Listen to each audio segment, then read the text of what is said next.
Car प्रणाम। Sir, पहला सवाल ये है कि लगातार आप पूरा केदार घाटी का भ्रमण कर रहे हैं, कैसा लग रहा है, क्या माहौल है?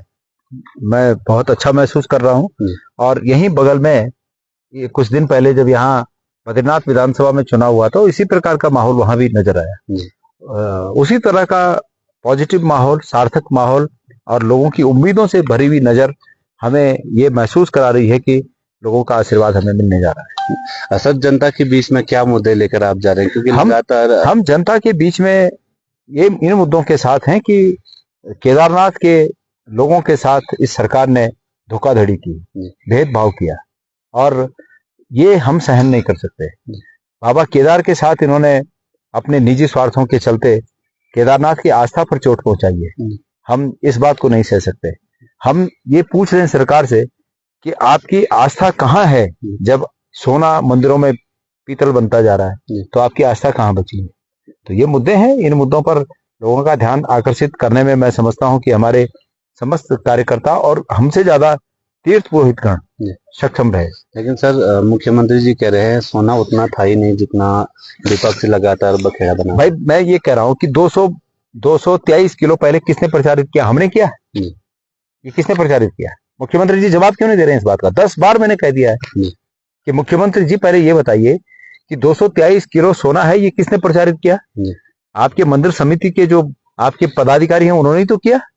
और फिर उसके बाद लोगों को गुमराह करने के लिए कहा 23,000 ग्राम था। तो लोग समझ नहीं पाए कि 230 किलो कितना होता है। 23,000 ग्राम वो तो लोगों को हम लोगों ने समझाया कि भाई 23,000 ग्राम तो 23 किलो होता है। और उसके बाद चाहे वो 23 किलो था और 1 ही किलो था, पर सोना पीतल होता है, ये बात समझा दो आप। चाहे 1 ही ग्राम लगाओ, पर सोना होता है ना। सोना ऐसा तो नहीं कि वो कुछ दिन में पीतल हो जाए। और जब ये बात किसने उजागर की? ये बात भी तीर्थ पुरोहितों ने उजागर की कि भाई जिसको सोना कह रहे थे वो उसकी कलई उतर गई और अंदर से तांबा और पीतल बन गया। तो फिर सरकार ने संज्ञान लिया और सरकार ने उसको फिर पॉलिश कराई और पॉलिश करा के उसके बाहर एक्रेलिक की सीट लगा दी ताकि उसको हाथ न लगा सके और पॉलिश निकले नहीं। तो आप ये बताइए, क्या इस पर प्रश्न खड़े नहीं होंगे? और मुख्यमंत्री जी जिस बात के लिए मुख्यमंत्री बने हैं वो काम न करके उल्टे काम कर रहे हैं। काम उनको ये करना चाहिए था, उस जगह पे कोई दूसरा व्यक्ति मुख्यमंत्री होता तो वो इसकी जांच कराता और दोषी व्यक्ति के खिलाफ जो जो जो दंड दिया जाना चाहिए वो दंड देता। तो ये तो दोषी जो लोग हैं उनको प्रमोशन देते जा रहे हैं। लेकिन वो कह रहे हैं कि लगातार कई बार जांच कर चुके हैं लेकिन जांच के आगे कुछ भी सामने नहीं आया। तो बता दें कि भाई सोना था तो पीतल कैसे बना? जांच में अगर कुछ नहीं आया तो पीतल कैसे बना, इसकी जांच कर दें। वो कोई केमिकल इंजीनियर को बुलाएं जो केमिस्ट्री के जानकार होते हैं, तत्व के जानकार होते हैं, उनको बुलाएं और उनसे उसको टेस्ट कराएं कि इसमें क्या ऐसा प्रोसेस किया किसी ने कि वो सोना जो है वो पीतल हो गया। ये नया आविष्कार होगा, हमें भी पता चलेगा कि इस सरकार में ऐसे नए आविष्कार हो रहे हैं। सर, एक बड़ा सवाल ये है, मुख्यमंत्री लगातार कह रहे हैं कि गणेश गुदियाल जी पूरे गांव-गांव जा रहे हैं, कभी रामलीला। अब इसमें उनको क्या दिक्कत है? मैं गांव-गांव जा रहा हूँ, घर घर जाए, हमें क्या दिक्कत है? हम तो चाहते हैं कि वो ज्यादा से ज्यादा केदारनाथ विधानसभा में दिखे मुख्यमंत्री जी। हम ये चाहते हैं, हमारा काम तो और आसान हो जाएगा।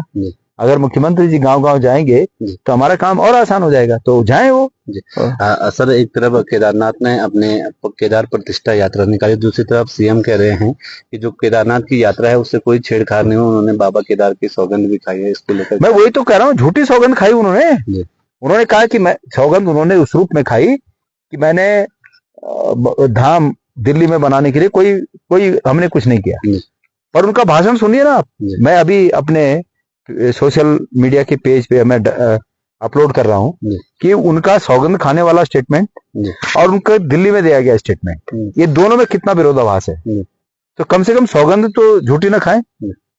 हम ये उनसे उम्मीद करते हैं कि उन्होंने पद और गोपनीयता की शपथ ली है, तो चलो पद और गोपनीयता तो गई एक तरफ, उसकी तो उन्होंने कई बार रस्में कसमें सब तोड़ दी, पर कम से कम बाबा केदार की तो सौगंध झूठी ना खाएं। सर, अंतिम सवाल ये है कि एक तरफ भाजपा की लंबी फौज है, दूसरी तरफ कांग्रेस के जो कार्यकर्ता है वो संघर्ष करें, आखिर दोनों में कैसे आप लोग समानता लाएंगे? अगर बीजेपी की लंबी फौज है तो हमारी उनसे और लंबी फौज है, और लंबी फौज है। हाँ, हम एक चीज में उनसे पीछे हैं, वो है भौतिक संसाधनों में।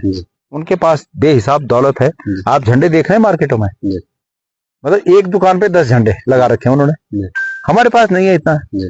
तो जनता इसको जानती है कि भाई कांग्रेस के जो प्रत्याशी हैं मनोज रावत को लोग और कुछ बोल सकते होंगे कुछ भी, लेकिन ये बात कोई बीजेपी वाला भी नहीं बोल सकता कि मनोज रावत ने कभी विधायक रहते हुए एक पैसे का भी कहीं लालच रखा है। बीजेपी के लोग खुद बोलते हैं कि भाई मनोज रावत की ये क्वालिटी है जरूर कि उसने भ्रष्टाचार कहीं नियत नहीं रखी कि कहीं भ्रष्टाचार में उनका नाम आए। तो जो व्यक्ति ईमानदारी से रहा होगा उसके पास इतने झंडे लगाने का नहीं होता है। मैन भट्ट जी लगातार कह रहे हैं कि 10,000 से ऊपर इस समय हम जीतेंगे, क्या कहेंगे? अब पहले 15 बोल रहे थे शायद, अब 10 पे आ गए। चुनाव आते आते तो देखते हैं कितने पे आते हैं। चलिए, शुक्रिया, बहुत बहुत धन्यवाद। तो सुना आपने, हमारे साथ यहाँ पर गणेश कोतियाल जी है, पूर्व कांग्रेस के अध्यक्ष हैं और वर्तमान में लगातार कांग्रेस पार्टी को लेकर गाँव-गाँव जा रहे हैं। अब देखने वाली बात ये होगी आगामी दिनों में कांग्रेस या भाजपा किसकी झोली में केदारनाथ की सीट जाती है।